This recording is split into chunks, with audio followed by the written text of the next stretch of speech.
Gen Z, you gotta be kidding me, Ricky. You're not a Gen Zer, are you? BABA. Are you a North Korean teenager, Ricky? You never know. We should sponsor a millennial. Like a Big Brother program. A Big Grandfather program. Alright, traders, I need a mic check, please. I need a mic check. Alright. How's everybody doing? Holy moly, what a week, right? What a week it's been. We had comedy, drama, terror, boredom, all the emotions a trader can experience in 1 week. What a phenomenal recovery from those doldrums we experienced into NVIDIA earnings on, was it Wednesday? I think that was the hardest day of the year for me. Wednesday was rough. Nothing was moving. Yes, exactly. We laughed. We cried. We hurled. Absolutely. I certainly felt like hurling on Wednesday. I was like, wow. Thanks, T3. Thanks for giving me the week before the freaking Labor Day weekend. That's awesome. But, you know, whatever. It's worked out. I think we got some nice trades throughout the week. We're going to go ahead and get started with just a review of price structures and momentum. A lot of our older members will be probably rolling their eyes. Not JR spiel about the basics of price action structures and momentum. Yes, you're going to take your Ipecac and you're going to like it. All right, so thank you all for joining us today. As this is a price action primer. Once the tape reading course is over, we're going to deep dive price action. We're going to do the whole Al Brooks syllabus done correctly for my modern trading method. It's never going to be over. No. Is it being recorded? Everything I do and say gets recorded. I'm in the shower singing La Bamba. Okay. Monica's outside with a microphone. That's the way it is in this room. Everything gets recorded. Don't you worry, sir. I'm recording it locally. I'm recording it to the cloud. Monica's probably recording it. Amber probably has a midget there with a microphone. You know.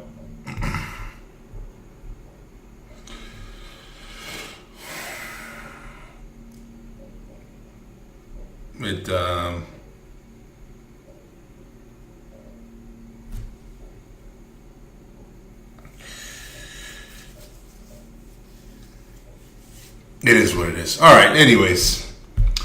Welcome all to Price Structures and Momentum. This is a very cursory overview of my method of price action analysis.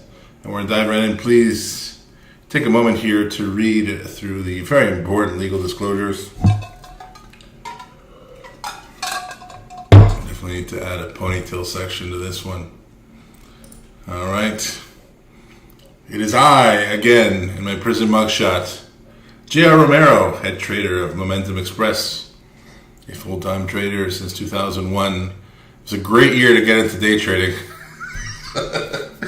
Talk about, crazy. Anyways, I am a price action and momentum trader, heavy emphasis on news flow and relationship-based trading. ESTG. I am an educated idiot. I went to college at Columbia. I don't know why they put that in my bio. Totally unnecessary. And yes, before you ask, this is being quadruple recorded. Any way of listening to it later? Yes, Benny, this is being recorded. I'm starting to suspect you're trolling me. You're trolling me slowly. You're roasting me like a freaking pastrami. Slow roast. All right. Yes, it is really being recorded. I triple promise. I think we all love Benny at this point. Benny's become part of the family. All right, so why watch momentum? We are momentum traders. We try to capture as much momentum as possible throughout the day. We like to capture momentum because momentum gives you the easiest trade, the most bang for your buck, in the smallest amount of time, right? So changes in momentum result in reversal, widening ranges, narrowing ranges, and viability of triggers. These are the core 4 pillars, okay?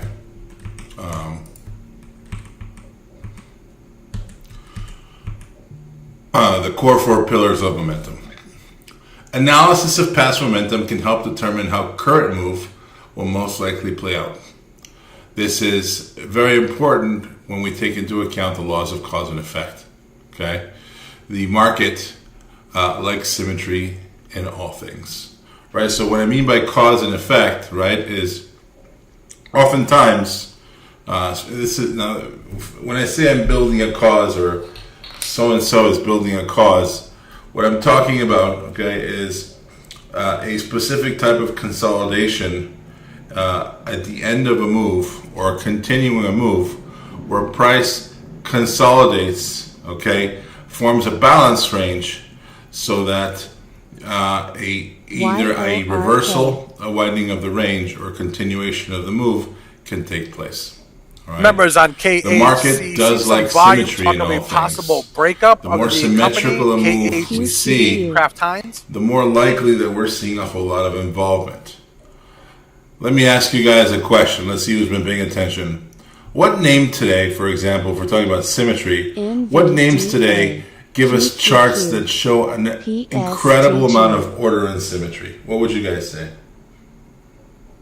UPXI. IDPN for sure. Bring up the BABA chart, guys. Do you see a whole lot of angular symmetry, equality in the legs? What do you think? It's a very nice, orderly, symmetrical chart as well, right? And so the market likes symmetry in all things. The more participation, okay, the more orderly participation that's voluminous in an issue, typically the more symmetry we will find, okay? Symmetry is a good thing. So basic terms, igniting moves, okay? That typically is the first move of a sequence. So, you know, you're, say you open, okay, you're going like this on the daily, okay? And you have a down day, then you open above here, okay, and you have a pro gap opening above this entire consolidation, right? This is day 1, day 2, day 3, and then you have a pro gap above it. That initial opening range breakout is your igniting move, okay? Your secondary igniting moves may be, you know, maybe you have a pennant intraday, okay, and you explode higher. That would be a secondary igniting move. Your retracements would be, okay, your pullbacks off the existing move. Your reversals would be basically your full-fledged reversal in trend. Comparing igniting moves helps us gauge the current momentum. This is really, really important, right? When we saw the igniting move in IPDN today, do you guys remember what the first thing I said was, other than gaga goo goo, I really like this one? Do you guys remember what I said? CRWD. I said, watch this one. It's at least going to 7. This one is massively in play today. I brought up the daily chart. We saw that trigger through 7, and I said, this one has legs today, okay? A big part of that thesis today on IPDN had to do with the power of the igniting move. It's very, very important, okay? The igniting move will often tell you what kind of imbalance, supply and demand, that you're dealing with, right? AKAN. I also said don't trade unless you're a professional. Yes. Well, you know, we've got hundreds and hundreds of people here who are guests with varied skill levels, you know what I mean? And I don't know if a very nice, well-meaning gentleman from Scarsdale is going to throw down 50,000 shares because he gets excited because he likes IPDN, okay? And then he's either breathing into a brown paper bag because he made $100,000, or lost $100,000. But in any case, he's certainly going to be breathing into a brown paper bag, and that's not the experience I want our guests to have, if you know what I mean, you know? So that's why I said that. All right, measured moves. You guys all understand what a measured move is, right? If you don't understand what a measured move is, please type 21. I can go over it in a second.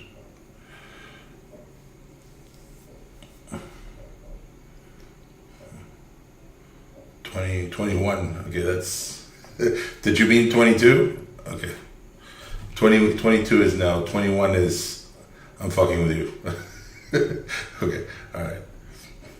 Did I say type 21? Okay, I must be really, really tired. Okay, so as I said earlier, the market likes symmetry in all things, right? So for example, say we have an inverse head and shoulders, okay? And we see an igniting move out of that head and shoulders. Because the market tends to move in standard deviations of the mean, okay, we'll typically expect that particular deviation from the mean downwards, okay, will play upwards. And so we'll measure, let me change colors. We'll measure here to here and say this length of the move will most likely be mirrored upwards, okay, if the igniting move is sufficiently strong. Okay, so, you know, a lot of traders will ask me for measured moves on certain stocks because they want targets, and I'll be throwing out measured move targets all day long. That is how we measure a move. And obviously, these deviations from the mean, depending on the kind of structure you're dealing with in pattern, are different. For a bull flag, right, whoa, that just drew the world's worst bull flag ever. If you're dealing with a bull flag, for example, okay, your bull flag will be the mast of the flag, right? So when you break out, you measure the length of the mast, and you extrapolate it higher. KHC, that is the Kraft Heinz Company, Wall Street Journal, your measured move. Okay? Reporting standard in deviations an exclusive that Kraft Heinz is nearing a big breakup. Are incredibly important in the world of technical analysis, and it's certainly something you should strive to master. Okay? So the measured move only occurs if the same momentum from the previous impulse move persists. Okay, so if, for example, you have that inverse head, So for example, if you've got that inverse head and shoulders here, okay, and you break out, okay, and then just you meander here, and there's nothing happening, then there's no igniting move, just a break of the neckline, is it fair to expect a measured move? We need to see volume and price convergence, right? We need to see volume increase, and we need to see the commensurate price move with volume. What if we have a super high volume bar, but price doesn't move? What does that tell us? If we have a super high price volume bar and the price doesn't move, that's called price volume divergence. What does that mean?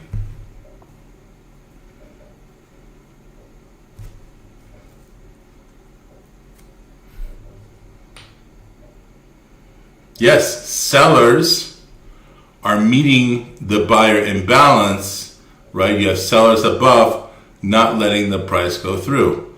We want to see price, okay, and volume converge, meaning we want to see high volume move price. When we see high volume not move price at a key neckline level, like in this inverse head and shoulders, okay, it tells us that there is no imbalance between demand and supply, and therefore price will move. Price moves when there's an important imbalance between buyers and sellers, demand and supply, right?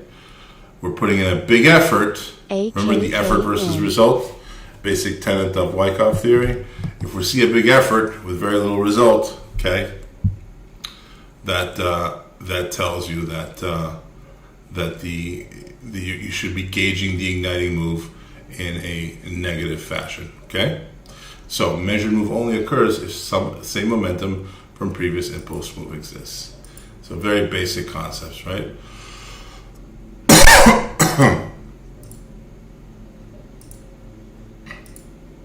Okay, so proper gauging of momentum. Why do we care? Why should we care about any of this? Well, because first of all, it's helpful in finding targets, right?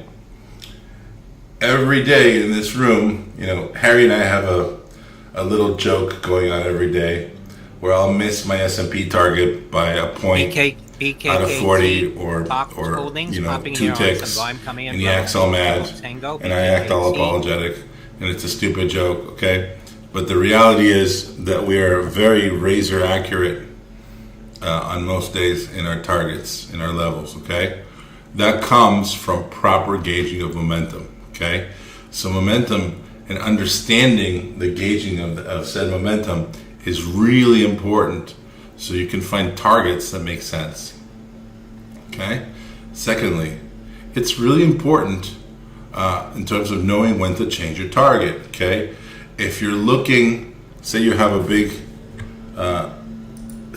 really big selling climax, okay? So you had a rounding top with a bearish ledge, an LPSY here, okay, a selling climax, that's a minor and then a major sign of weakness, okay, and then you form like a reversal wedge, okay, and you say, all right, well, here's my 50% retracement off the move, okay? So sometimes we'll set 50% retracement. If, for example, we have a very symmetrical two-wave corrective that busts through the level and doesn't even pull back or gives you a very narrow pullback, we obviously have to adjust that target, right? So technically, within my methodology, we'll be looking at, okay, well, what does the volume profile look like? So we'll say, okay, well, this was obviously a very big B-shaped profile with a high volume node here, okay, and that's your last point of supply before off the bearish ledge. We'll adjust our target on the fly here, right? But if you don't have the skills to gauge momentum through proper order flow reading and understanding of these basic tenets of price action, it's going to be very difficult for you to know when to change targets. And let me ask you a question. Is it easy or hard to hold on to a position if you haven't the faintest clue about what's most likely coming next? Is that an easy hold or a hard hold? What do you guys think? It's very hard, right? Because you're just dealing with uncertainty, right? And your desire to hold on to whatever you have left of a winner is going to massively outstrip your desire to take profits so that you can conserve and avoid losses, okay? And that is one battle that every day trader has to suffer through every day. And finally, 3, knowing when to exit and why. A lot of people, I have certain ponytailed trader friends, okay, who will take amazing setups sometimes, like a beautiful reversal wedge, okay, and it goes up 40 cents, okay, and they'll take some here, and then they'll take some like another 40 cents lower, and I'll look at the end of the day and I'm like, okay, congratulations, you caught 80 cents on a $4 retracement, bro. Why were you selling there? And the answer is often because I was very, very uncomfortable, JR, okay? So knowing when to exit and why, assigning your trades specific purpose, and trading with purpose is impossible if you don't understand the fundamentals of price action, okay? It is very, very important. Yes, I was speaking about the Nigerians, of course, right? All right, so key elements of price action and momentum. These are very important. You'll hear me talk about these all the time, okay? And I promise this won't be like an 8-hour lecture. We don't have a lot of time, and people are tired. You guys feeling tired after this week? I bet a whole lot of you guys are freaking Tired of hearing me talk. When will he ever shut up? Remember, you wanted this. All right, here we go. Key elements of price action momentum. Angles. Angles are very important. Symmetry. Okay, the symmetry of our legs and the symmetry of our angles is very important. Price velocity. Is price crawling PIGR. or is it raging higher as if it was a test subject in a new nitroglycerin-based Viagra formula? And finally, time measurements and decay. All right, these are very important. You can sum all of these up in the most important question a day trader can make. And what is that on 3? What is the most important question a day trader should be asking themselves before they take a trade? Is it fracking moving? Okay, beautiful. Price velocity is incredibly important in making that determination. So we have these 4 key elements, okay, and we're going to talk about them a little bit. So we have the execrable Dwight Schrute here to give us a hand. There you go, Penniless. So here we have a basic bull trend here intraday. Okay, and we see here the ascending line is not broken because it hasn't gone lower, right? But the angle of the uptrend all of a sudden has changed. And it has changed peculiarly, or not so peculiarly as we shall see, right into the prior pivot high. Okay. So in this example, we have a momentum shift indicated by the price action and the trend line break. It is a sign of weakness. Now, let me ask you guys a question. All right? If we're dealing in a Cartesian world, okay, where we're dealing with price and time, right? The old y equals mx plus b. You remember that from algebra class? Okay, that's the slope of a line. CRWD. If we're dealing with this reality, why would the angle of ascent change? What do you guys think? For the same unit of time as before, okay, variable P, price, is moving at a less aggressive pace. Less buying pressure. And why would there be less buying pressure? No, the volume may stay the same. The volume may even increase. PTNM. Right, the pace of buying is slowing. In this case, maybe buyers don't really want to get a failure into a potential double top, right? So oftentimes, at the end of a trend, like we saw do you remember IPDN today, guys? In IPDN, what did I say when it tagged, before it tagged 1050 through that 7 angle? I said the angle of ascent, we're now breaking out of the channel, okay? We need corrective action, right? And it went like that, like that, like that, and then freaking exploded higher, okay? It exploded higher. So the angle, the angular change of ascent can tell us a lot about the current trend, okay? TIGR. And so when you start to see this, it doesn't always mean reversal, okay? But when you see the change in angle of ascent into a prior pivot high, there is a potential momentum shift. Not always do you break out of a rising channel and go lower, right? As evidenced by IPDN today. And we did recognize that. We said this could go much higher, but it needs to correct in both price and time, and that's exactly what it did. So it's very important that within trends that we pay very close attention to angles. All right, very basic tenet of price action there. Next, example 2. In this example, right, we see price action hugging the bottom of the trend line. We see an angle shift, we see lower volume, and we see loss of symmetry. Why should this particular type of pattern be concerning, and what does that usually inform us of in terms of what to do? This is your famous bearish ledge with a lower high, right? We see this issue every single day. We see this setup every single day. What is that telling us? It's very similar, right? AML. The market, I'm always telling you guys, think about what the market didn't do, right? The market didn't do this, right? So you have to ask yourself, okay, well, why didn't it do that?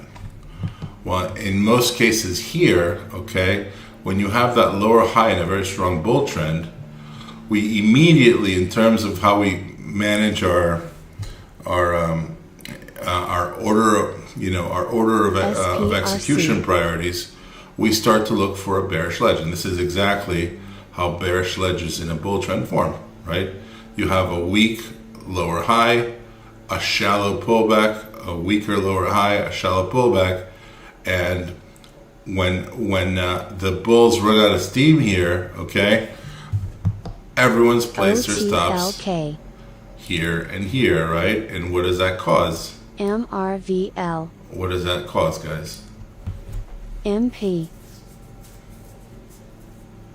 Sell off, yeah. Basic intraday distribution, due to the fact that the trades become crowded, MRVL. the selling pressure is abated, and you've got these people and these people doing what? AMLX. What are those people doing? They're taking profits, right? Say this is $10, okay, and this is $20, and this is $30, okay, and you're up $20 on this move. Say you're trading, I don't know, Tesla on a beautiful uptrending breakout, okay? The minute you start to see this ledge and the prior pivot low taken out there, are you going to be a buyer or a seller, guys? OTLK. Are you going to try to conserve profits and take profits here? Right, you're going to be a seller because you're going to say to yourself, okay, we have a lower high, a bearish ledge. This thing's about to reverse. I'm going to take profits if it takes the pivot low on the trend line, right? Does this make sense? MP. Remember, the importance of price action, guys, isn't to understand abstract wiggles on the page. It's to understand what other traders are thinking, all right? If you're up $20 on a trade, you put in a lower high, okay, maybe your oscillator, your internals, your stochastics, all of your tools MP. are pointing to a potential loss of momentum, okay? Are you going to want to conserve profits? Well, most likely, right? And that's why we often short these bearish ledges, and we add through the pivot low so as to be of maximum assistance as we help those longs out of their positions, right? NEO. So the purpose of all of the stuff that I constantly teach our traders isn't just so that you understand this stuff in a vacuum, okay? It's so you understand what other traders are thinking. You are trading against other people. You're not trading against the chart, okay? No. Baba's pulling back. Baba is not in a bearish ledge. All right. Okay. So, angles. As a day trader, okay, it is necessary, in my opinion, for you to keep a constant roadmap of operations, okay, a set of potential sequences in mind as price continues on its merry way. So here you have very symmetrical legs 1, 2, and 3, okay, and this pink line is what happens next. So instead of having a nice shallow pullback, okay, we start sort of aimlessly floating higher here, okay, showing some weakness. So oftentimes, okay, what will happen is you're gonna have to identify that behavior, okay, and extrapolate these possible outcomes. And this is really, really important, okay? The most important thing you have to identify here, guys, is the loss of symmetry, okay? You lose symmetry here, okay? The minute angular symmetry is lost, okay, and you have a sharp pullback out of the channel, okay, well, you have to expect a few things. Now, guys, members of this room, what happens 80% of the time when the first time you break a channel in a bull trend? What happens 80% of the time? What do you mean by fail, Ricky?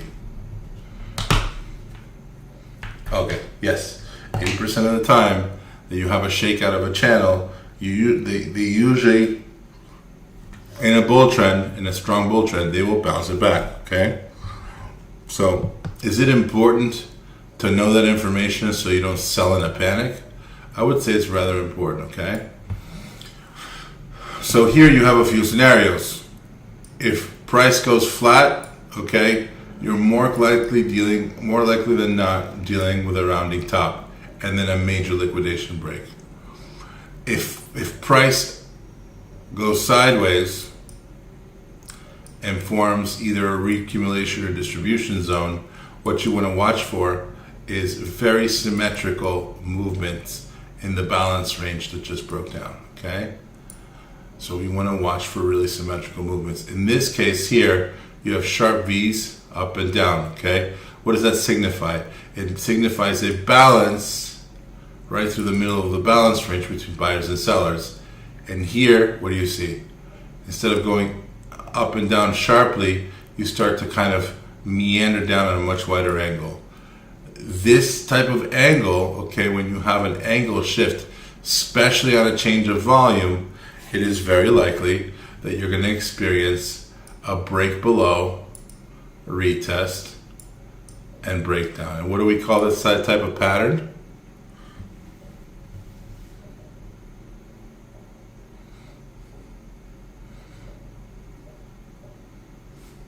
It's not a Kenny ledge, it's an ABCD. A, B, C, and D. Okay?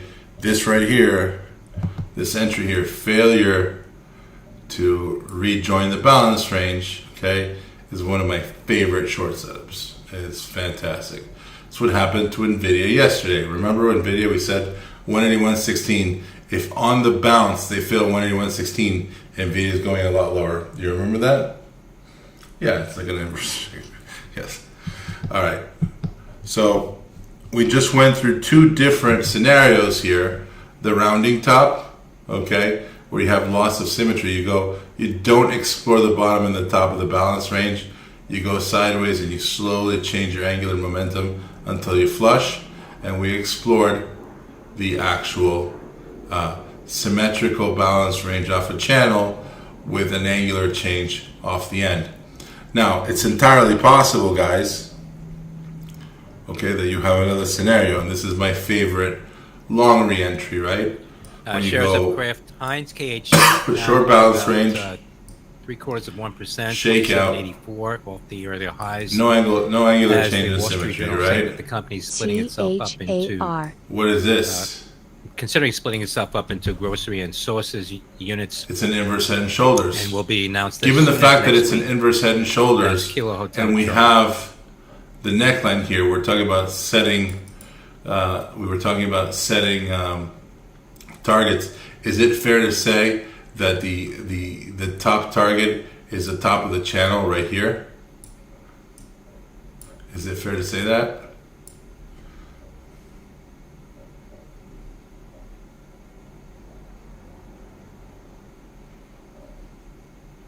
Absolutely, right? So here, this is a third example of how we're using angles, okay, and how we're using the strength of the igniting move in order to determine both the roadmap for the current structure and how we're setting targets using that, okay? So angular shifts and loss of symmetry Very, very important in making these determinations. Okay, sorry, I got lost there.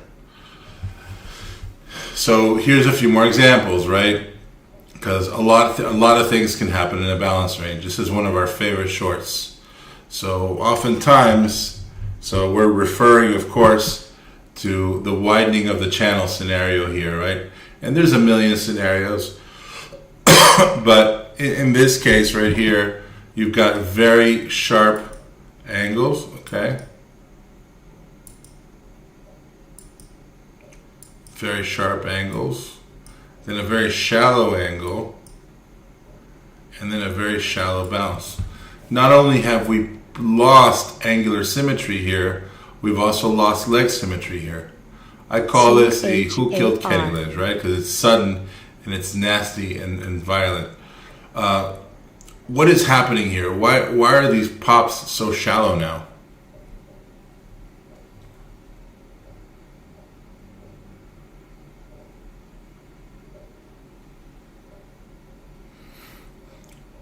There's not enough buyers to maintain not just angular symmetry, but leg symmetry.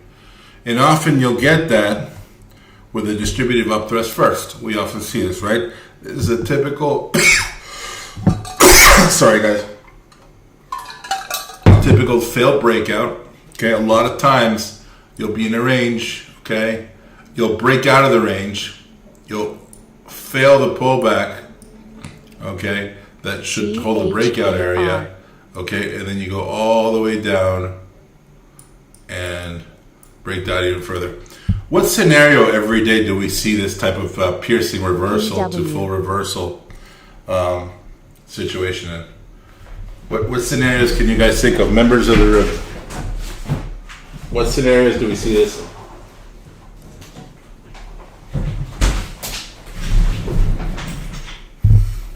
Opening imbalances. Excellent. Excellent. So opening range breakouts. What about news flow? What about in news flow scenarios where you're in a tight range, news comes out, okay, the robots buy, you have no follow through buyers because people are often more intelligent than robots. Yes, that too. El Presidente does that a lot. And then all of a sudden, okay, you do a full rotation to the bottom of the balance range, and where fair value used to be, you have so many people who just want out, okay, that creates a snowball effect, right? And what we thought might be a long play on a news flow situation actually ends up being a short. And we kill these, right? Remember that PayPal example we gave you guys yesterday where they were announcing the most transformational event in PayPal history? It popped before it really dropped. That's your piercing reversal off of a balance range, right? CHAR. Make sense, guys? Is this stuff too basic or is this helpful? They work in all time frames. Everything I teach is fractal. Works in the 15-second chart. It works in the monthly chart. It doesn't matter. All right? Okay, people are saying it's helpful. Lance is probably rolling his eyeballs at me. Not this fucking lecture again, JR. You know what? You guys stop doing stupid shit. I'll stop doing this lecture. How about that? Anyways, all right. I'm just kidding. I'm just kidding. All right, so channel widening. Channel widening is a thing people really struggle with. When a channel widens, a lot of people mentally sort of give up on the trade. They're like, oh, it's over. Here comes a reversal. That's it. How many times has this happened to you where you're like, okay. THAR. Mr. Jefe. What am I going to do with you? All right, anyways. So, type 11 if this happens to you, okay? You see the channel widen, okay? And you are so in love.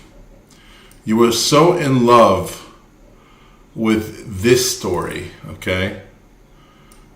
that the minute you lose your angular symmetry in your regression channel, you go, oh crap, it's time to sell, that's it, we broke the channel, it's all over. Does that happen to anyone you might know personally, maybe intimately? Yeah, it's a very common reaction, right? The human mind seeks symmetry and seeks order, okay? All while under the pressure of losing lots of money if you're wrong. So it's important, okay? It's important to visualize. It's very important for you to be able to visualize the pivots before you, okay? And to contextualize the standard deviations of said trend, right? One of the things I teach all my traders when a channel widens, okay, is to visualize, okay, a whole standard deviation lower, something like that, okay?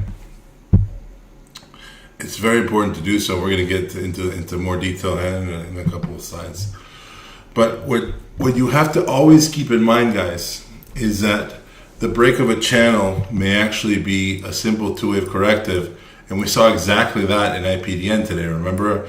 And at that point, people asked me, should we buy it here now? And I said, we don't know what it's going to do yet, right? You have to wait, watch the correction, and see what happens next.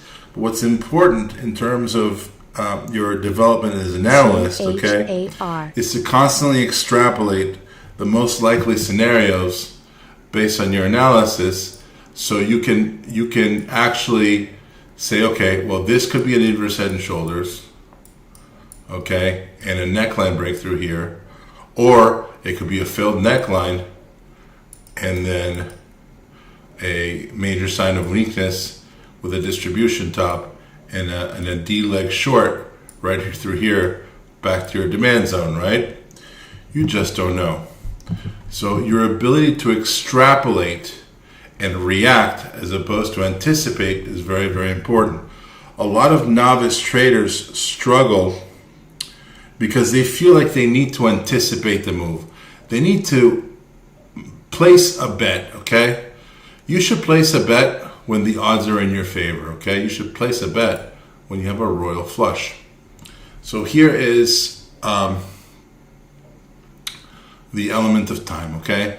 So this is the symmetry in time between the recuperation of the corrective legs and the surpassing of said legs here, okay? And this is a technique I use all the time. This is really basic price action, but it's really important, okay? You see how these first 1, 2, and 3 legs are totally symmetrical in terms of the time to correct and the time to retrace? Well, you should extrapolate that the minute you get back to the leg 3 highs here, okay? If that corrective retracement matches those legs, you haven't lost time symmetry. And if you haven't lost time symmetry, then what that typically means, guys, okay, what that typically means is that you're now, instead of just reversing, you're building a reaccumulative structure. Remember, your context structure and roadmap, and again, this is really basic Wyckoff analysis and price action, right? Your context structure and roadmap so far, right? Is it bullish through legs 2 and 3? Is that bullish between legs 2 and 3? What do you say? Sorry. Extremely bullish, right? Can we say that we're in a bearish context just because we had a two-wave corrective move? Remember, we haven't taken out the leg 2 pivot high, right? So can we call this bearish yet? Absolutely not, okay? So we get our two-wave corrective, we get our bounce. Once this pivot hits the prior leg 3 high, a timer should go off in your head to analyze whether time symmetry on this leg holds the prior legs, because when it does, okay, you're usually looking at a reaccumulation structure. Now, if you break out here and fail, okay, that effort by the bulls has failed, and then you can go short, okay? But if it hasn't, okay, you have to assume that the context structure and roadmap you are in, okay, this two-wave corrective pullback could be the left side of an inverse head and shoulders. Does that make sense? And then you look at that neckline area here, okay, and if it starts to match these time lengths, you can extrapolate when you can expect the breakout. Does that make sense? MDB. So we're not just looking at angular symmetry and leg length symmetry, we're also looking at chronological symmetry, right? Oftentimes, like for example in IPDN today, you'll notice the curling wedges, SATS.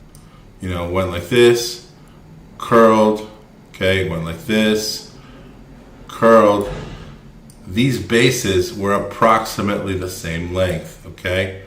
That is a very good and powerful indication that you're, in terms of CSR, context structure roadmap, okay, you're still headed in the right direction. Make sense? SATS. All right, so now we've actually widened the channel, right? You'll notice here, obviously, that this is probably a 3.5 standard deviation channel. Okay, and if you're not sure what I'm talking about, we go into channel building and channel drawing in excruciating length in our momentum mastery course. Okay, this is just the extrapolated courses of action here, right? So in this case, in the magenta, is it magenta? The baby blue, what do you call this color? This green right here. Aquamarine?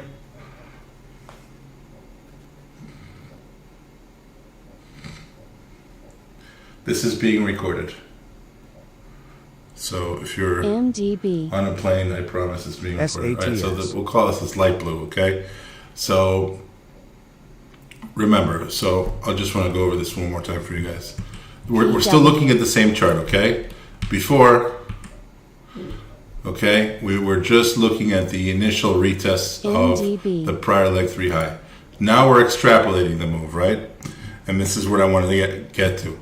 It is very important once the prior pivot high on leg 3, once that takes hold, okay, you could fail on the retest, okay, and you fail the retest and you get an ABCD here. What's the most likely action next? MDB. What's the most likely action here? Down, specifically downtrend. Okay, this is how full-blown reversals of trend begin. MDB. When the pivot high on a widened channel of the third leg breaks. I mean, the market really likes to move in legs of 3. Okay, so when you've got leg 3 here. Okay, and these are generalities, of course, right? But they're important rules, general rules to live by, okay? SATS. When that two-wave corrective MGB. pullback fails, when it retraces, okay, and fails, this is typically when the trend reversals begin in the market, okay? And obviously, we're talking about uptrends, specifically intraday uptrends. It does apply to all time frames, but this is a day trading open house. Now,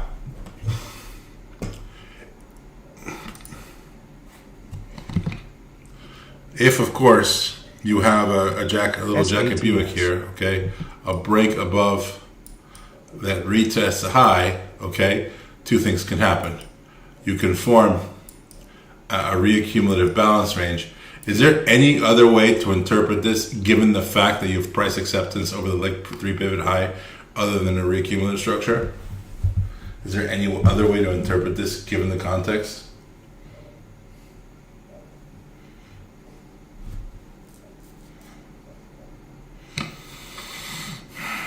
If you start to see a whole lot of volume, and we get into this in Momentum Mastery, if you start to see a lot of volume on the down legs, light volume on the up legs, loss of symmetry, SATS. and the inability to hold angular symmetry, with up thrusts that fail, you can look at this as a distribution structure. But given that none of these things are happening here, I have to. Yeah, Google's in a high wave candle. Nothing's happening. Google, you have to assume GOGL, reaccumulation given the context that you're in. Okay. So the question is, that you have to ask yourself here. Okay. So this is leg one. Okay, the first push. This is the second Google push. set to face okay? modest EU antitrust. After the second push, you have a pivot high. You already have a pivot low from the second push. EU Okay. decision against Google. So what you have to be asking yourself that's GOGL. after leg two, when you have a pivot high, is will the next leg break through the prior high? Okay, and hold back to the mid channel. And the mid channel is always going to be a reference point in an uptrend, okay? So given this kind of given the base of this leg here, okay, what we always do, okay, is look for a secondary upside target to the mid channel, and this would be leg 3. BLNE. Okay. MRVL. So leg 1, leg 2, leg 3. I know to a lot of open house attendees, this may seem like magical mumbo jumbo and it looks great on the chart. We do this shit every day, okay? Every day. This is not just academic. This is how we trade. So this is a perfect example, okay, of extrapolated outcomes in a channel widening scenario and using the time symmetry off the leg 3, because leg 3 is typically your final climactic buy higher that breaks the original symmetry of the channel. It's a very important moment in the uptrend because you're either going to fail completely or you're going to reaccumulate and continue the trend on a wider standard deviation. Okay, so in order to gauge the extrapolated target, you use time symmetry. You use this base right here, okay, and you extrapolate the two-wave corrective off the reaccumulative balance range in order to set your target. Does this make sense? Okay, it's very, very important. You know, professional traders are, your job is to be able to extrapolate these scenarios before they happen. If you don't understand the game that's being played, how are you going to properly react to the events that flow from that event? Does that make sense? So here's another very common template that we see, right? Because the market never makes it this easy. Oftentimes, at the leg 3 pivot high, you'll have a two-wave corrective. Okay, you'll have a loss of symmetry on the channel, a pullback that fails to re-enter the channel, right? That's when we start foaming at the mouth and saying, well, at least for a scalp, we got the leg 3 pivot high here. Oftentimes, you'll break through and form a bullish ABCD. You see that? You see what I mean?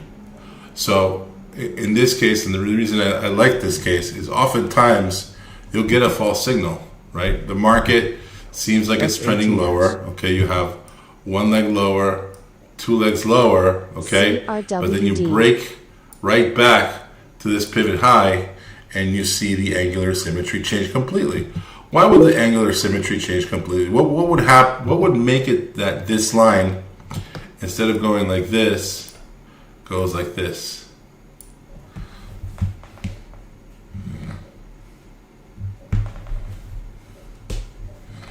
Buyers, exactly. This is ultimately about understanding what buyers and sellers are doing, right? So this neckline break here, okay, gives us a measure and move back here. And if we hold level and keep pushing, okay, on this pullback, then we expect polarity support. That big leg 3 pivot high, we expect to become support. We can add here, and hopefully we make that move higher. And that's the completion of the ABCD pattern off an inverse head and shoulders. Okay, really basic classic patterns I'm sure you've all seen, okay? What I'm emphasizing here, guys, is the method, okay? The method of price action analysis.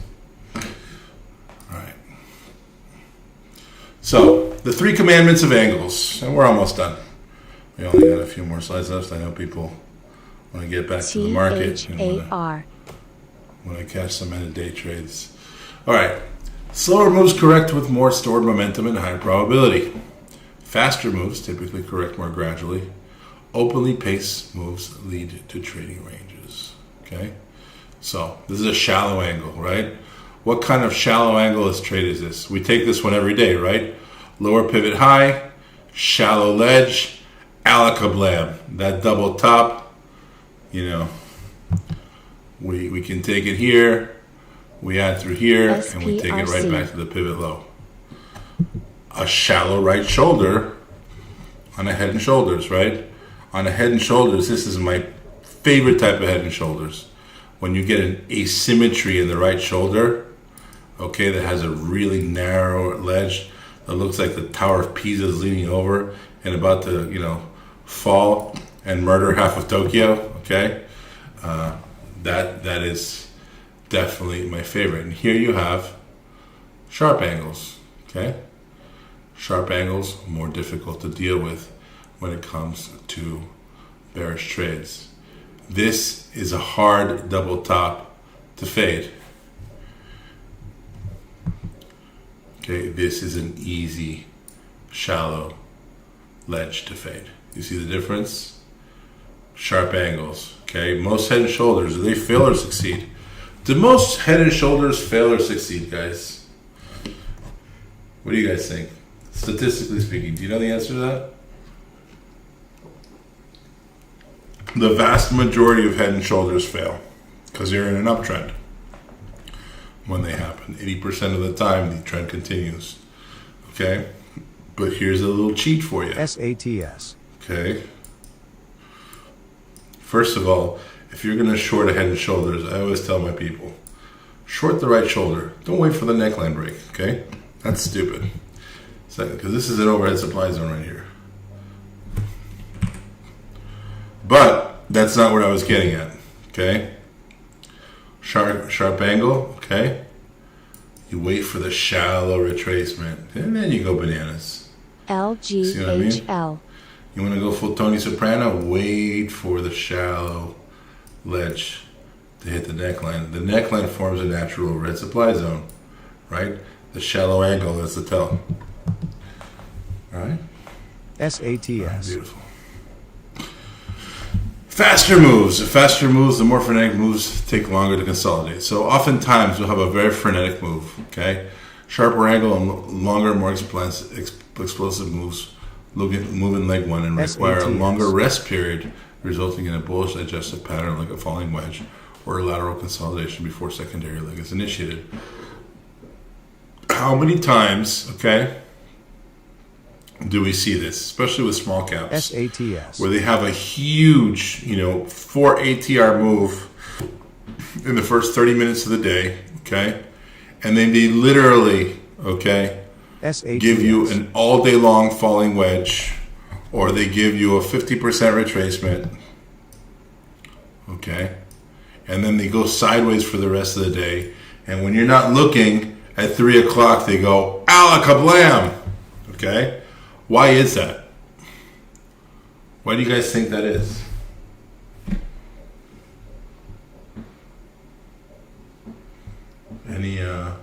Like Baba today was very orderly, right? It just kept on kind of going higher all day long.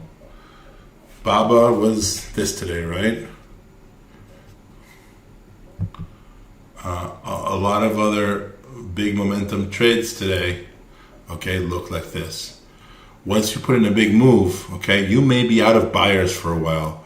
Price has to retrace to an area of fair value where the sellers have had time to get out of the trade and new buyers finding fair value attractive, okay, accumulate enough to create another supply-demand imbalance and create like 2 of the move.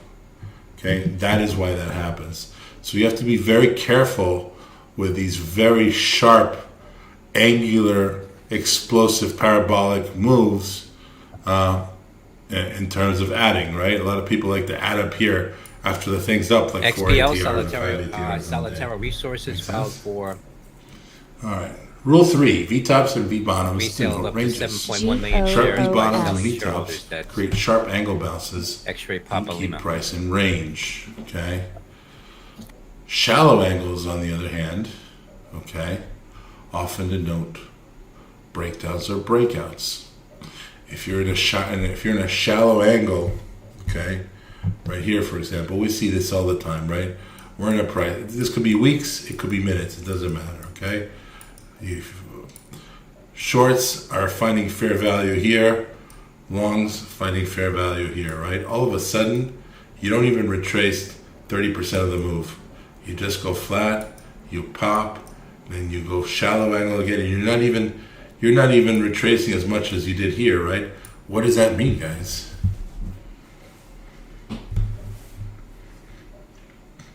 What does that mean? What are you out of? No sellers. It means strength, exactly, David W. And the same thing you could apply to whatever is head and shoulders, a shallow wedge, a falling wedge, a bull pennant, etc., right? An example here of sharp angles turning to dull angles, a breakdown. So here you have a bullish example and a bearish example.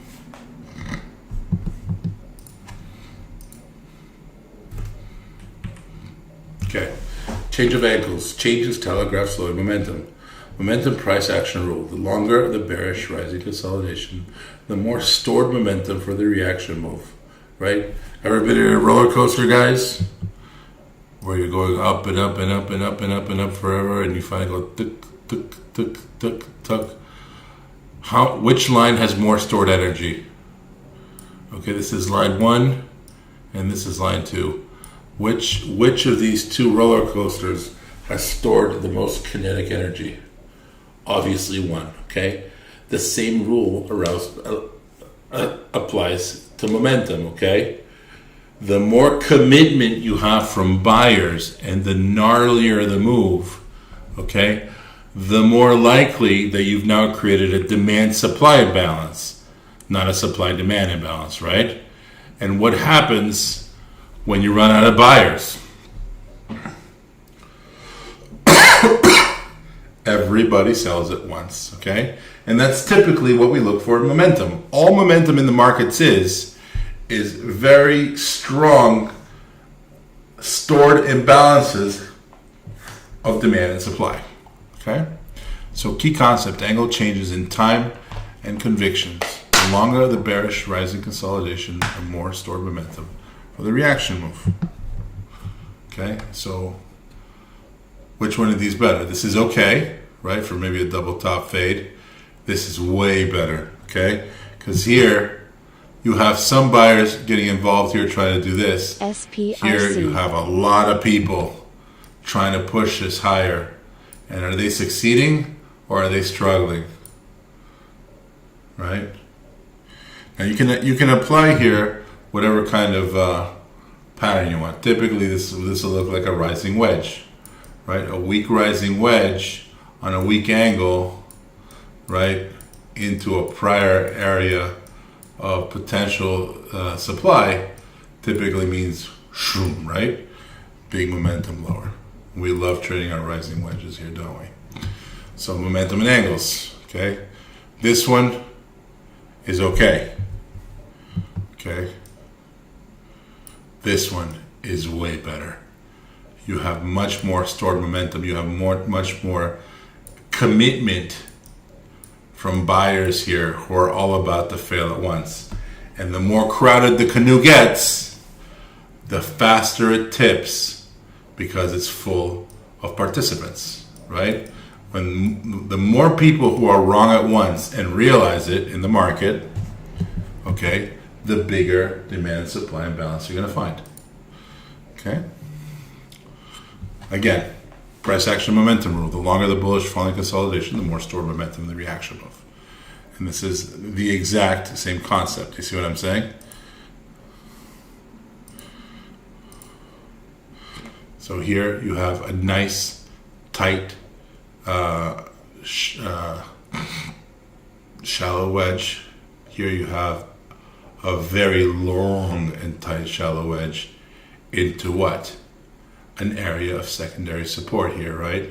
There's a lot of shorts involved in getting this to break down lower. What's going to happen when the shorts all realize that they're wrong at once? And you're the one helping them out of their positions by the apex of the wedge at secondary support. You see what I'm saying? You get a much stronger move. There's more commitment. There's more stored momentum in these moves. Momentum price action rule. Steeper and longer at the end of igniting moves are signs of powerful reversal. Okay? So, you have a very even angle of descent here, right? Leg 1, leg 2, leg 3, and then the angle changes. Okay? You have to ask yourself, and this you have to gauge based on your experience, based on the technicals, based on the market and volume profile, what is the likelihood that the bulls are completely overcommitted here? Okay? Oftentimes, the likelihood is high, right?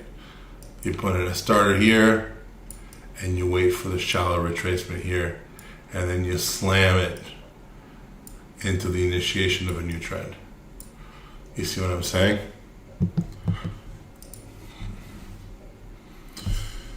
DPRO. Angles in channels. Rule about channels. More V's, more reversals. Shorter time symmetry, more reversals. So the longer the legs are in terms of their stretchiness, okay, the likelier it's going to be that you just float out of the channel. If you have very tight V-shaped, very orderly legs that all of a sudden break the channel, okay, that is usually going to be a much likelier sign that the bulls are overextended and will likely face a reversal. Okay, so here it is. You know, when you have very strong, orderly, lengthy legs, okay, that just seem to float higher. You know, like for example, when a stock like, oh, look at Google go, very nice, congratulations Google longs. MRVL. MDB. It'll be unusual to see something like this. When you have a very tight, orderly channel like this, okay, and you've reached technical levels that are severely overbought, this kind of channel break is much more likely. Okay, so here's an inverse head and shoulders example, and we're almost done here. DPRO. So, you know, you have a climactic sell-off here. You can see what time is it? We got to wrap up soon. You have a very orderly bear channel, SATS. right? And at the end of trends, it's very often that we see that overexertion that not only changes your angular symmetry, it changes your pace, right? It's a selling climax. Volume increases, the velocity of the tape increases, the angles change, and the leg overextends, right? That's typically when we look for that bounce. So this is the anatomy, right, of an accumulation structure forming here. You have the V. You always hear me talk about V's and platforms. Well, V's and platforms are important whether they're in breakouts or reversals because they denote a strong rejection off of a radical angular change of momentum that typically leads to a reaccumulation range or a direct two-wave corrective, the length of the head to neckline measured move. You see what I'm saying? Just an example here for you guys to feast your eyes on, if you know what I mean. Okay, so here it is, the measured move target from here up there. Okay, and this is the full breakout, the base break measured move target, okay, which would take you all the way to the pink line. You guys will have this video. You can study that in more detail later, okay? We're just running. I could talk about each of these slides for like 20 minutes, but we're running out of time. This is the same example, okay, but what is this pattern? Instead of a cumulative inverse head and shoulders, what are we looking at here?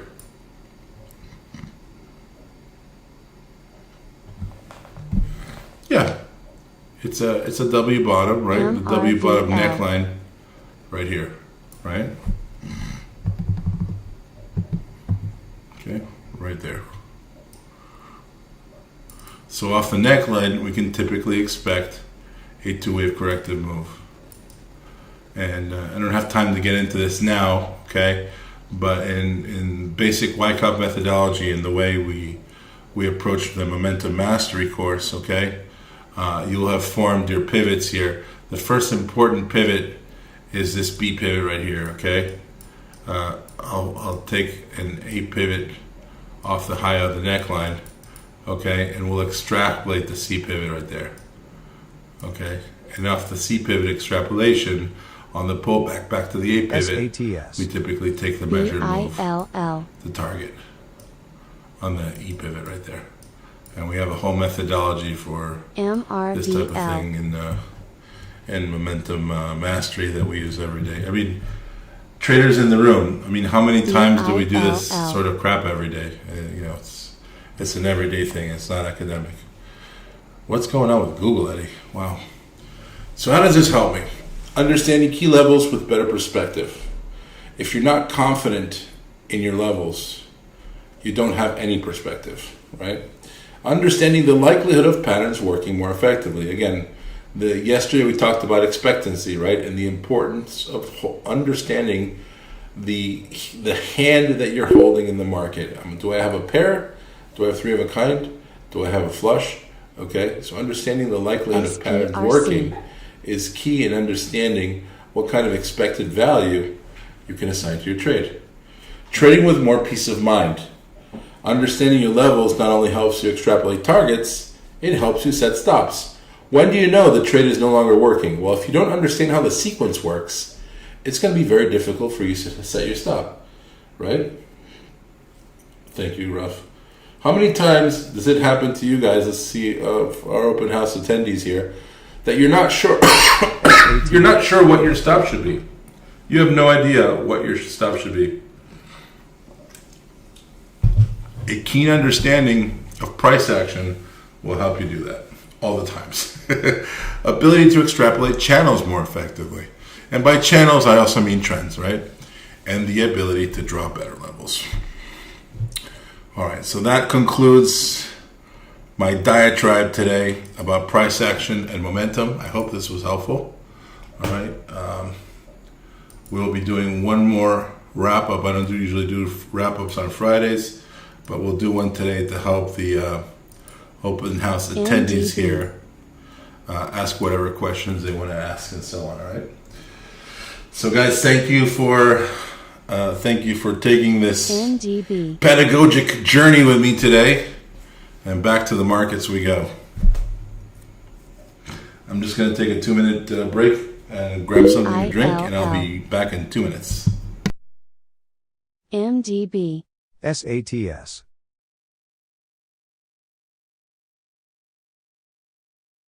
AZTR. BILL.